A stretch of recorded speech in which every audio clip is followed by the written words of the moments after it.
राजस्थान सरकार के आदेशानुसार कोरोना काल में संस्कृत शिक्षा विभाग द्वारा संचालित महाविद्यालयों में छात्रों की उपस्थिति अध्ययन हेतु संभव नहीं है।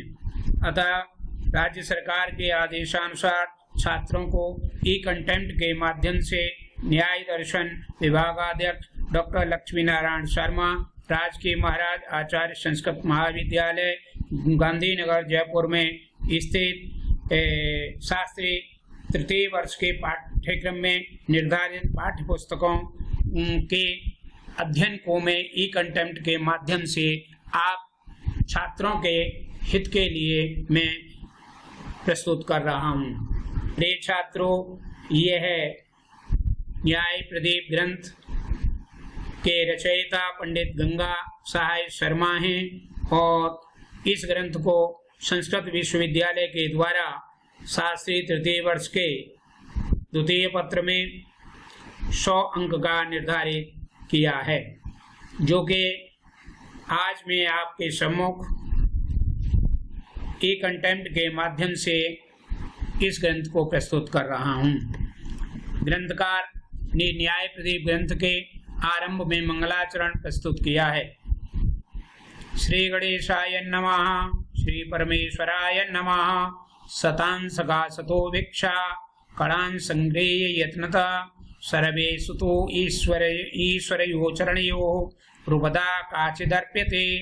अर्थात मंगलाचरण में ग्रंथकार ने कहा है कि सज्जनों की और विद्वांसों के पास रहकर के मैंने कुछ शिक्षा संबंधी कण ग्रहण किए हैं।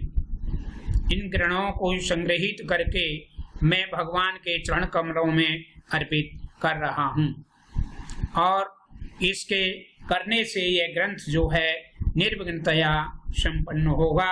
ऐसा इनका मंगलाचरण में गणेश जी को प्रथम प्रणाम है। मानई प्रमेयमयते गुण कर्म जाति द्रव्यादिभिर्विभजते निखिलान् सतोर्थान् यो निग्रहस्थलमलं नयते विपक्षान् बुंदी स्वरस् भुविराजति राम सिंह बुंदी सलाब्दवार्त कुरुवे गंगा सहाय शर्माहम निज सुत सहज सुतानाम हेतुर्न्याय प्रदीप मति सुगमम। अर्थात प्रिय छात्रों, ग्रंथकार ने इसमें बताया है कि मान सम्मान पूर्वक प्रमेय इत्यादि विषयों को गुण कर्म जाति द्रव्यादि आदि को यहाँ ग्रंथ में प्रस्तुत किया है। इस ग्रंथ में कुल 9 प्रकरण हैं, जिसमें प्रिय छात्रों आपने शास्त्री फर्स्ट ईयर और सेकंड ईयर में द्रव्य गुण कर्म इत्यादि प्रकरणों को पढ़ा है। इसलिए इसका जो चतुर्थ प्रकरण है सृष्टि आदि साधारण प्रकरण, उसको आज हम पढ़ेंगे। लेकिन ग्रंथकार जो है पंडित गंगा सहाय शर्मा, उन्होंने स्वकीय परिचय दिया है कि बुंदी सलब्ध वार्तक पूर्वे गंगा सहाय शर्माहम निजसुत सहज सुतानाम हेतु न्याय प्रदीप मति सुगमम। प्रिय छात्रों, राजस्थान पहले वीरों की भूमि ही नहीं था। राजस्थान के जितने भी राजा हुआ करते थे वो अपने सानिध्य में ज्योतिषियों को, शास्त्रों के प्रबुद्ध विद्वानों को संरक्षण प्रदान किया करते थे। उसी कड़ी में राजस्थान प्रांत के बूंदी नाम के नगर में श्रीमन महाराजाधिराज महाराव द्विपदी विराजमान श्री बूंदी पुरंदर श्री रघुवीर सिंह भूपति के पुत्र राम सिंह के आश्रय में रहकर अपने शिष्यों के निज सुत सहज सुतानाम यहाँ कहा गया है, देखिए, अपने पुत्रों के, लेकिन शिष्य जो होता है वो पुत्रवत होता है। ग्रंथकार ने यहाँ अपने पुत्रों को पुत्रवत न मान करके शिष्यवत माना है। इसलिए यहाँ कहा गया है कि उनके अर्थात राम सिंह के आश्रय में रह करके अपने शिष्यों के सहज ज्ञान के लिए मैं न्याय प्रदीप ग्रंथ की रचना कर रहा हूँ। इस ग्रंथ को 9 प्रकरणों में विभाजित किया है, जैसा मैंने अभी आपको बतलाया है, और जिसमें से आज हम सृष्टि साधारण चतुर्थ प्रकरण को पढ़ेंगे। अथ सृष्टि साधारण प्रकरणम, न्याय प्रदीप ग्रंथ का ये चतुर्थ प्रकरण है। पहला प्रकरण पदार्थ प्रकरण है, दूसरा द्रव्य प्रकरण है, तृतीय गुण प्रकरण है, और चतुर्थ है सृष्टि आदि। अर्थात सृष्टि कैसे होती है और सृष्टि का अंत कैसे होता है। प्रिय छात्रों, आज हम उस विषय को पढ़ेंगे। ये बहुत गंभीर विषय है। आप शास्त्री 3rd ईयर में पढ़ रहे हैं, लेकिन ये आमजन के लिए भी बहुत उपयोगी विषय वस्तु है, जिसमें बड़े बड़े वैज्ञानिक जो है रिसर्च करते हैं कि सृष्टि की उत्पत्ति कैसे होती है। लेकिन हमारे शास्त्रों में और विशिष्ट करके न्याय शास्त्र में सृष्टि प्रकरण दिया हुआ है और उसका प्रलय कैसे होता है वह विधि भी दी हुई है। तो बहुत उपयोगी है, ये वैज्ञानिक विषय है। सृष्टि चिकीर्षये सस्य विश्लिष्टे सुमिथ पुरा परमाणुषु सर्वेषु भवत्यारंभिका क्रिया। देखिए, पहले श्लोक में बताया है कि सृष्टि जो है उसकी एक स्थिति होती है, चिकीर्षये सस्य विश्लिष्टे सुमिथ पुरा। विशेष रूप से यहाँ बताया है कि जब प्रलय होती है, सृष्टि एक होती है, लेकिन प्रलय के समय सभी उसके जो परमाणु हैं वो परस्पर विश्लिष्ट हो जाते हैं।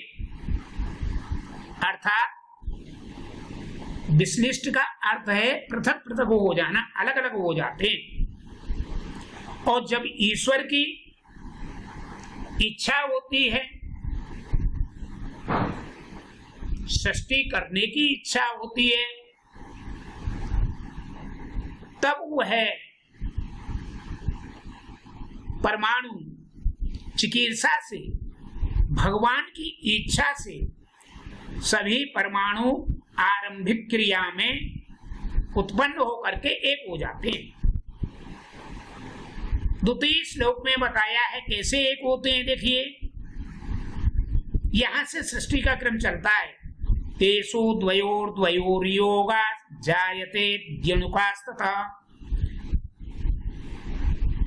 तृतीभ्यो द्यणुकेभ्यस्त त्रणुकानां समुद्भव। अर्थात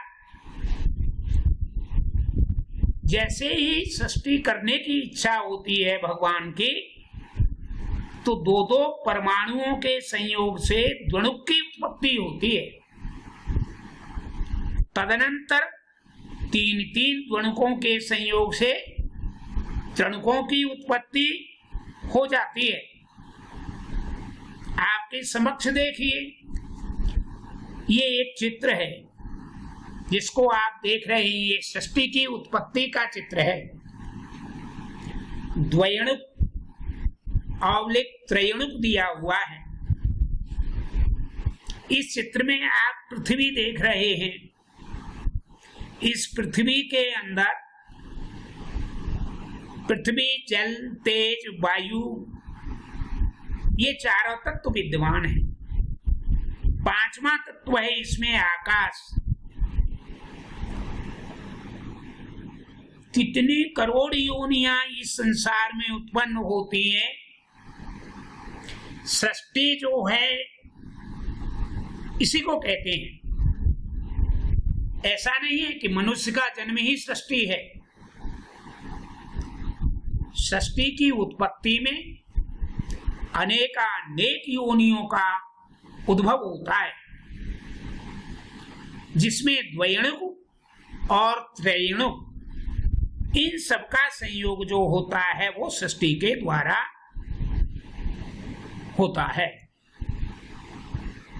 अब जब सृष्टि उत्पन्न हो गई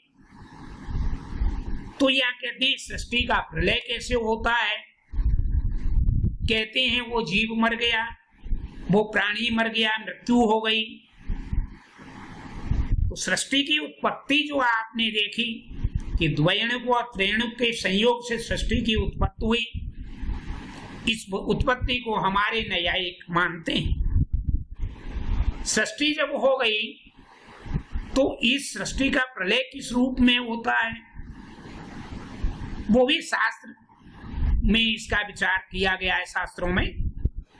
और आपके सम्मुख ये तृतीय श्लोक है, देखिए। एवं क्रमान महाभूमि जलतेजोनि लोद्भव प्रलये तो परे सस्य लोकानां संजिहीर्षया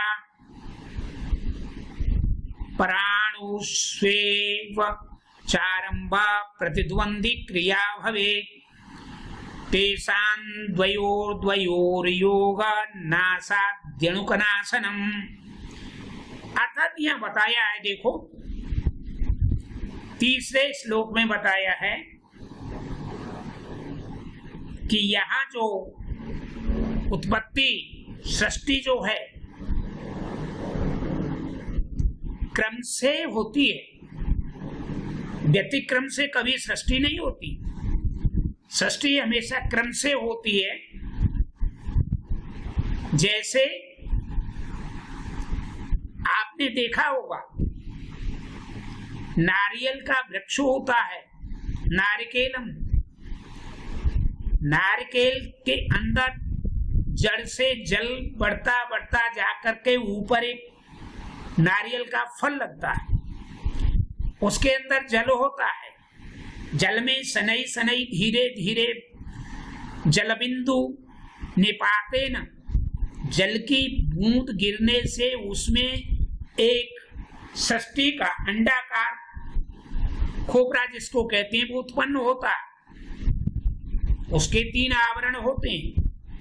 इसी तरह से देखिए सृष्टि उत्पत्ति होती है तो उस उत्पत्ति में क्रम होता है। महापृथ्वी, फिर जल होता है, फिर तेज होता है और वायु की उत्पत्ति उसमें हो जाती है।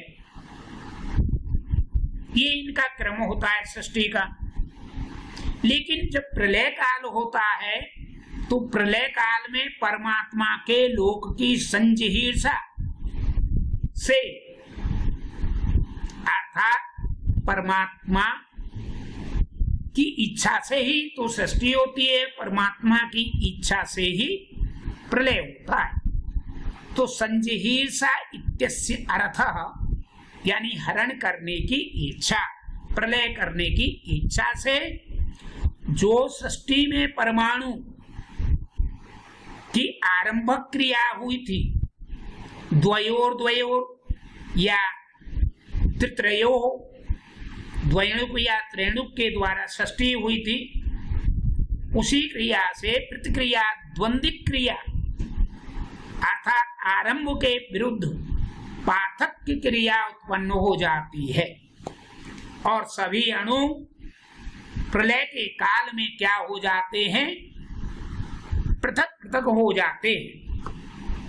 उन परमाणुओं के दो संयोग का नाश हो जाता है। जब द्वयणुक आदि जो 2 अणु हैं उनका नाश हो गया तो सृष्टि का जो क्रम है वो स्वतः ही भंग हो जाता है। आप देख रहे हैं यह चित्र आपके सम्मुख प्रलय का बताया है। इसमें द्वयणुक और त्रयणुक 2 से सृष्टि हुई थी आपके सामने ये चित्र जो है प्रलय स्थिति का है, और जैसा मैंने अभी आपको बताया कि द्वैणुक से ही त्रैणुक की उत्पत्ति होती है। लेकिन प्रलय में जब ये दो तत्व हैं द्वैणुक भिन्न हो जाते हैं, पृथक हो जाते हैं, तो उसमें विस्फोट हो जाता है। और वह जो विस्फोट होता है उस विस्फोट से त्रैणुक जो बनता है उसका भी प्रलय हो जाता है। आप देख रहे हैं ये जो विस्फोट है ये प्रलय का सीन है, प्रलय की स्थिति है। इसके अंदर कितना महाप्रलय हो रहा है, इसमें ऐसा कोई जीव जंतु नहीं है जो कि जीवित बचा हो। अर्थात द्वैणुक जो है उस द्वैणुक के अंदर विस्फोट उत्पन्न हो गया। और विस्फोट कैसे हुआ? जब द्वैणुक का व्यतिक्रम भंग हो गया तो प्रलय की स्थिति उत्पन्न हो गई। जो तीसरा त्रैणुक उत्पन्न हुआ, करोड़ों योनियों में वो उत्पन्न हुआ, वह सब कुछ नष्ट हो गया। अब कहते हैं कि यहाँ प्रलय जो होती है वो कैसी होती है? तस्य किम स्वरूपम, स्वरूप तो भवन्तः पश्यन्ति यत्र, स्वरूप तो यहाँ आपके समक्ष जो है देख रहे हैं प्रलय का स्वरूप कैसा होता है। लेकिन किस किस का प्रलय होता है? प्रकोप प्रलय के समय किस किस का होता है, इस बात का प्रश्न यहाँ आता है। तो इसके बारे में आप देखिए, प्रलय भी जो है नैयायिकों ने 4 प्रकार का बताया है। पृथ्वी का प्रलय, जल का प्रलय, तेज का प्रलय और वायु का प्रलय। 4 प्रकार के प्रलय की स्थितियां होती हैं। चारों के बारे में हम देखिए आपको बता रहे हैं। इसको कहते हैं 4 प्रकार के प्रलय को महाप्रलय। क्रमेण तृणुकादीनां नासादेव भवेल्लय दोधूयमानास्तिष्ठन्ति नितयास्ते परमाणव। कहते हैं यहाँ कि इस क्रम में जो द्वैणुक क्रम है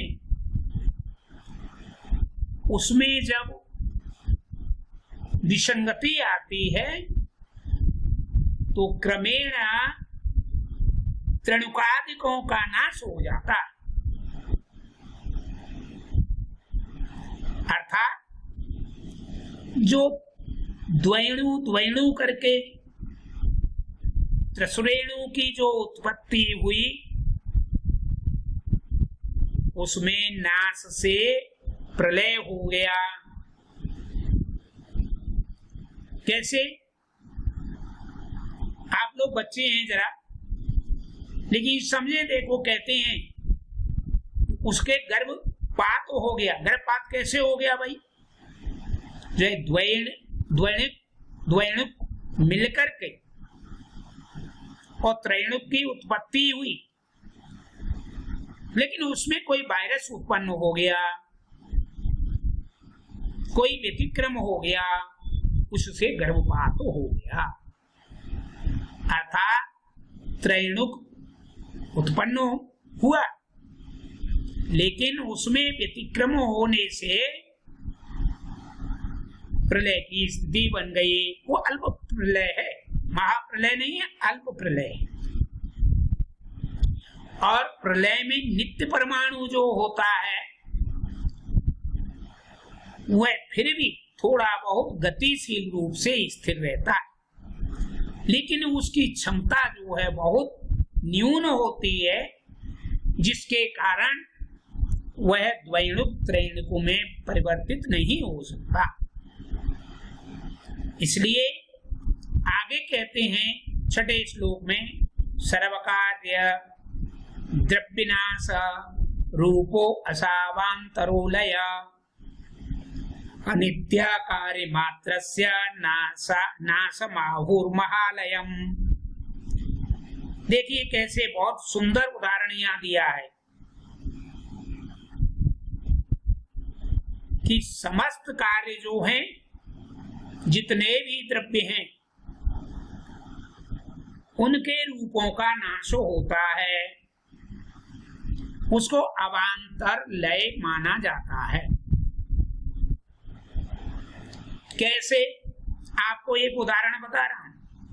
आप सब जानते हैं, देखिए, कुंभकार कुंभम करोति इति कुंभकार। व्याकरण वाले कहते हैं कि कुंभम करोति इति कुंभकार, लेकिन नैयायिक कहते हैं कुंभकार जो है घटम निर्मापयति,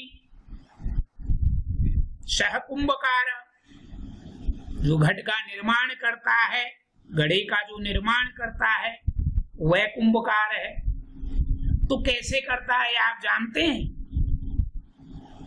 पहले घड़े का निर्माण सहज में नहीं हो जाता, उसमें अणु होते हैं, मिट्टी होती है, मिट्टी को वह कूटता है, कपालक क्रिया करता है, फिर उसको चलने से छानता है, छानने के बाद उसमें पानी मिलाता है, पानी मिला के उसका पिंड बनाता है, पिंड बनाने के बाद चक्र पर उसको स्थापित करता है। जब पिंडाकार आकृति हो जाती है तो वह चक्र पर स्थापित कर दिया जाता है। तदनंतर चक्र को घुमाने के बाद वह उसमें एक स्वरूप को प्रदान करता है। कच्चा एक मटका छोटा सा बनता है और उस मटके के बनने के उपरांत आपने देखा होगा कुंभकार उसको ठोक ठोक करके घड़े का रूप प्रदान करता है, घटवत, घड़े के जैसे। लेकिन वह रूप कैसा है? वह अणुओं के संयोग से निर्माण हो गया, लेकिन निर्माण होने के उपरांत भी द्वैणुक के संयोग से त्रिसरेणु की उत्पत्ति हो गई। मिट्टी, जल, वायु, पृथ्वी, तेज सबके संयोग से घड़े का निर्माण हो गया, लेकिन फिर भी वो कैसा है? अनित्य द्रव्य है। जब उसको घड़े का स्वरूप दिया जाता है तो अग्नि में उसको पकाया जाता है। पृथ्वी से मिट्टी उत्पन्न हुई तो मिट्टी को लाया गया, मिट्टी आई कि नहीं आई पृथ्वी से? तो मिट्टी, जल उसमें मिलाया गया। जब वो कच्चा स्वरूप उसको मिल गया तो उसको तेज के अंदर तपाया गया, पक्का किया गया। तो पृथ्वी, जल और तेज और वायु ने उसको कच्चे स्वरूप को सुखाने में काम किया। अर्थात ये चार प्रकार की जो है तत्व, चारों तत्वों के संयोग से तृतीय त्रिसरेणु की उत्पत्ति हुई। लेकिन वो भी कैसा है? अनित्य है। क्यों? कि महाप्रलय से, महाप्रलय किससे होता है? जब वह गड़ा रखा है तो तृतीय द्रव्य की उत्पत्ति हो गई, लेकिन अनित्य है। एक शब्द हुआ, मटका फूट गया, मटका फूटने से शब्द की उत्पत्ति हुई, शब्द निकला, शब्द निकलते ही महाप्रलय हो गया। आपने देखा होगा बम विस्फोट होता है तो जब विस्फोट नहीं होता उससे पहले तो कुछ नहीं होता, लेकिन जब उसको तैयार किया होगा तब द्वैणुक बना होगा। द्वैणुक के संयोग से बम का स्वरूप उत्पन्न हुआ और जब बम का विस्फोट हुआ उसमें से शब्द निकला तो महाप्रलय हो गई। इसलिए जो द्रव्य के नाश से अवांतरलय होती है वो अनित्य होती है। देखिए महाप्रलय का सीन आपके समक्ष है। ये किस प्रकार की महाप्रलय हो रही है। पश्यन्तु भवन्तः महाप्रलयस्य दृश्यमिदं कथं वर्तते। जानन्ति भवन्तः, आप सब जानते हैं इसको। देखिए महाप्रलय हो रही है, जल की जो तरंगे हैं उसके द्वारा त्राहि त्राहि हो रही है। पहाड़ जो हैं वो खंडित हो गए हैं, सूर्य अस्त हो गया है, वायु चल रही है, आकाश की ओर कंपायमान ये स्थिति का दृश्य आपको दिखलाई दे रहा है। ये सब क्या है? ये महाप्रलय है। लेकिन फिर आपको वही बता रहा हूं महाप्रलय कैसे हुई। आपके सम्मुख ये महाप्रलय का चित्र आया।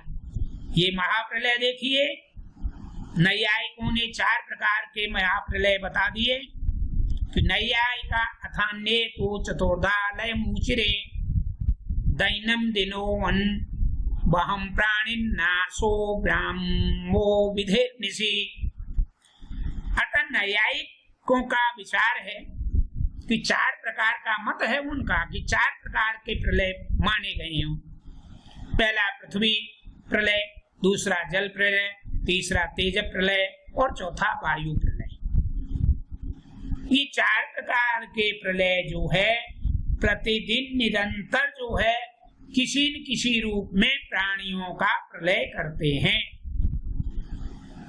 प्राणियों का नाश जरूर करते हैं, चाहे कम हो या चाहे ज्यादा हो, लेकिन प्रतिदिन नाश होता है। इस विधि को ब्राह्मी रात्रि कहा जाता है। नैयायिक लोग इसको ब्राह्मी रात्रि मानते हैं। अब प्रतिदिन प्रलय कैसे होता है आप कहेंगे, पृथ्वी का नहीं है, जल का नहीं है, तेज का नहीं है, वायु का नहीं है। देखिए हमको उसका आभास नहीं होता है।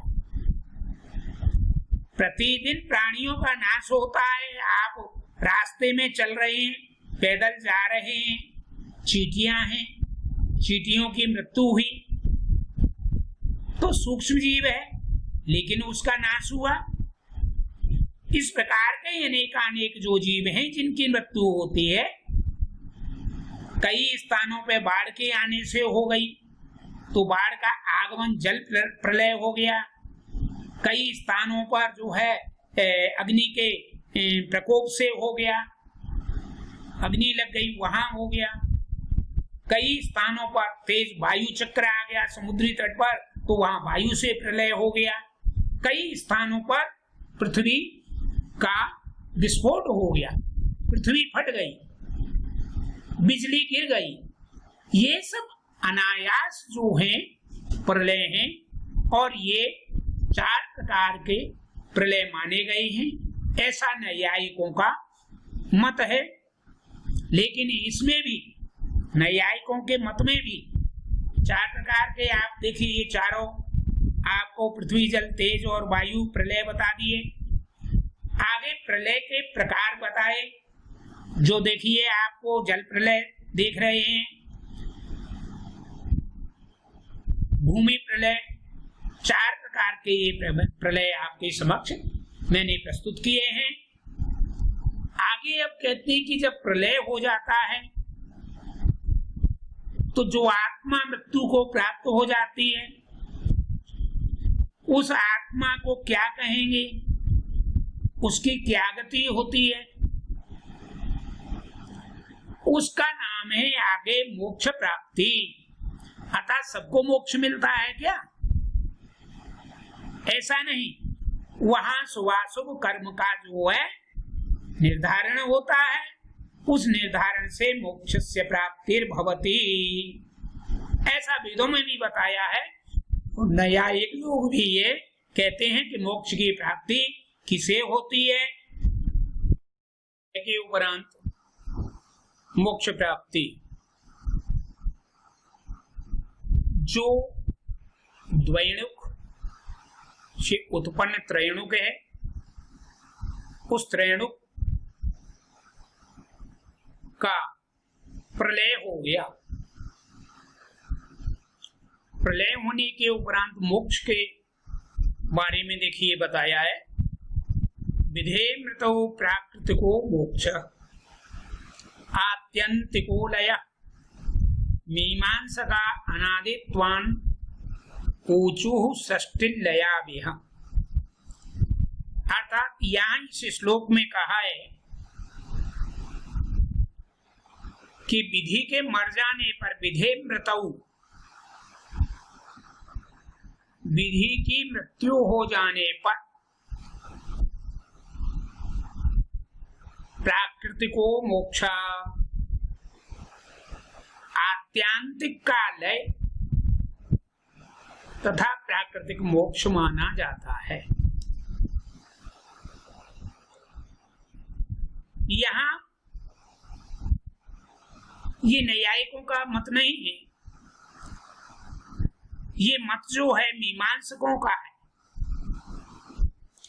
मीमांसक ऐसा कहते हैं कि संसार में जो है अनादि होने के कारण अनादित्वान्न ऊचुः, अनादि होने के कारण सृष्टि और लय दोनों को वो नहीं मानते। मीमांसक सृष्टि और प्रलय दोनों को ही नहीं स्वीकार करते हैं, क्योंकि उनको सोचना चाहिए, अपने मत में उनको परिवर्तन करना चाहिए कि सृष्टि नहीं होगी तो प्रलय कहां से होगा, और प्रलय जब हो रहा है तो निश्चित है उसका कहीं न कहीं समावेश अवश्य ही होगा, सृष्टि में समावेश अवश्य होगा। फिर उसको कहते हैं, देखिए आपके सामने मैंने एक घड़े का उदाहरण दिया था, कुंभकार वाला। बच्चों, जब मटका फूट जाता है, उसका विनाश हो जाता है, उसके टुकड़े बचते हैं, तो क्या वो मटके का प्रलय हो गया, मटका फूट गया, विनाश हो गया? विनाश होने के उपरांत उसके जो टुकड़े बचे, वो टुकड़े पुनः मिट्टी में, पृथ्वी पर व्याप्त हुए कि नहीं हुए, समावेशित हुए कि नहीं हुए? तो ये निश्चित है कि जब प्रलय हो रहा है तो सृष्टि में वो कहीं न कहीं किसी न किसी रूप में उनका समावेश हो रहा है। लेकिन बड़ा हास्यास्पद मत है मीमांसकों का कि वो सृष्टि को भी नहीं मानते, वो प्रलय को भी नहीं मानते।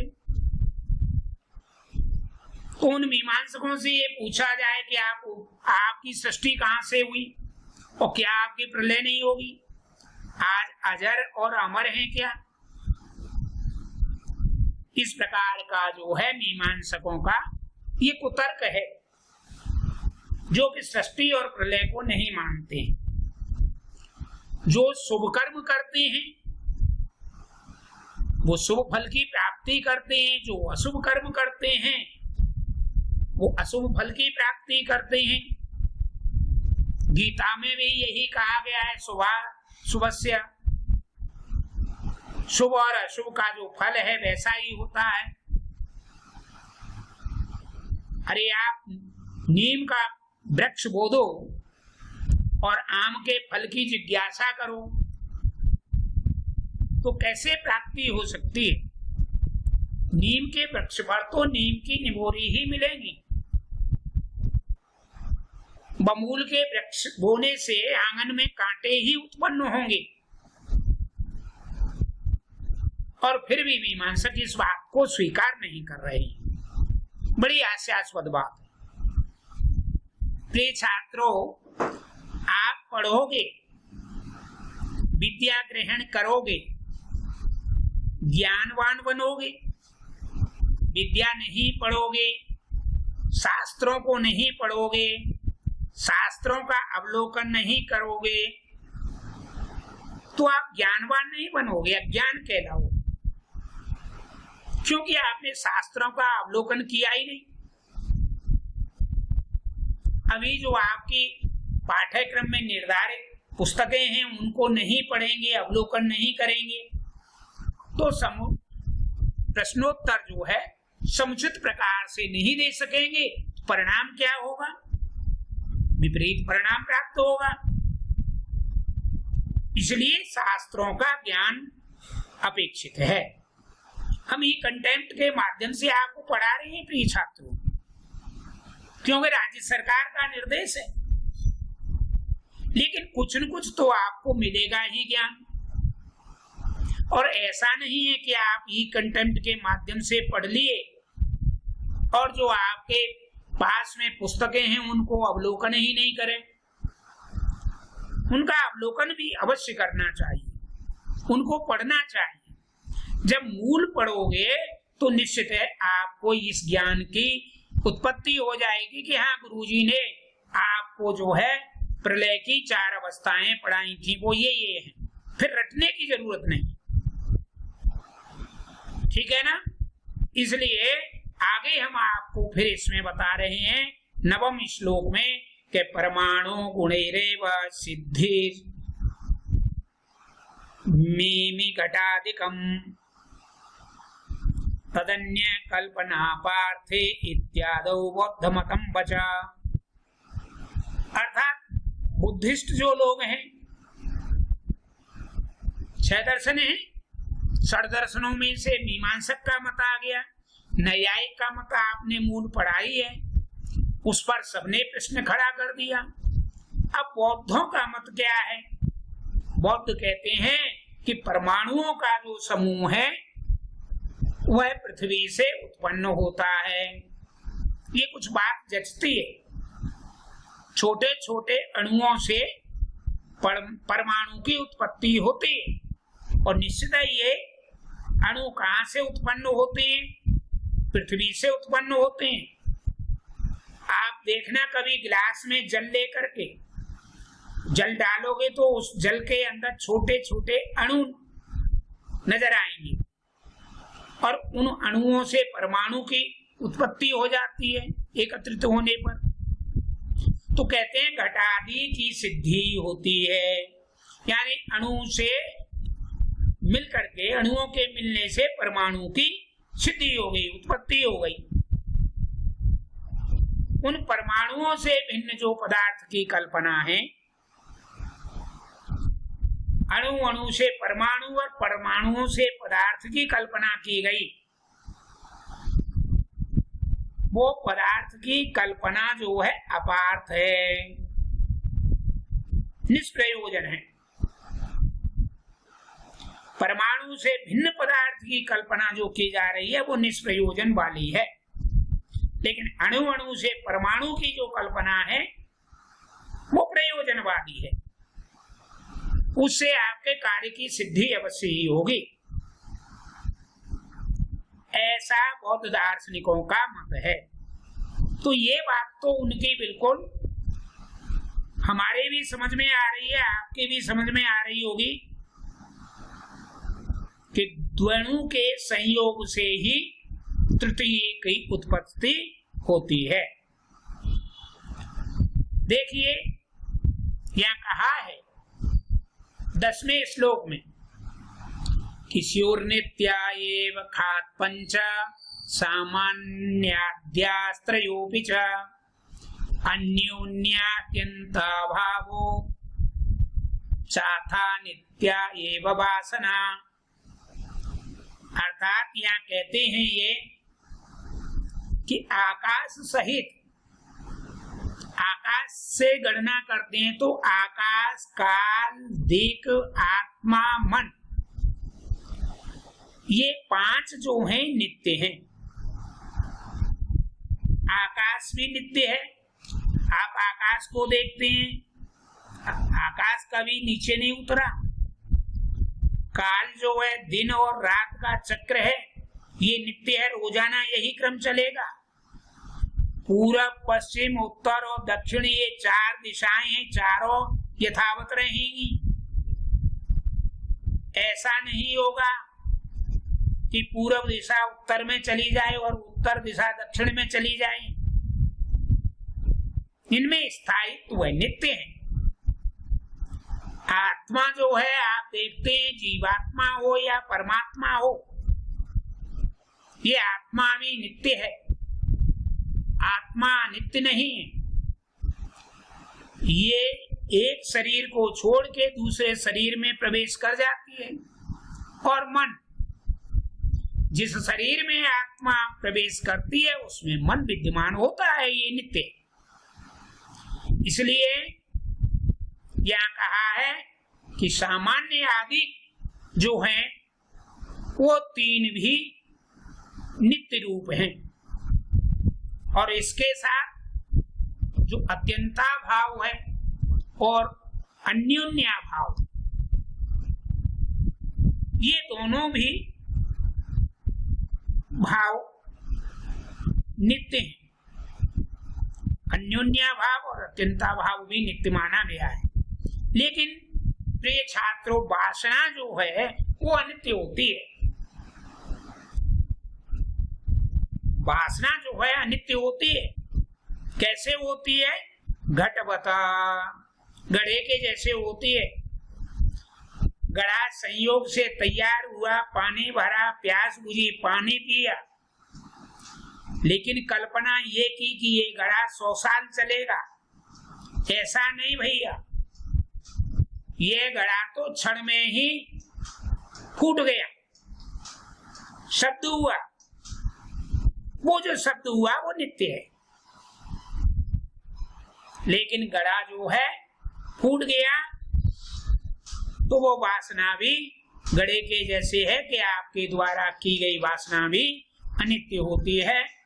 धन्यवाद प्रिय छात्रों, आज आपने ये कंटेंट को मन लगा करके सुना, समझा, और निश्चित है कि आपको ये सृष्टि से लेके मोक्ष पर्यंत जो है न्याय शास्त्र के मत को आपने सुना है, इसका आपको ज्ञान हुआ होगा।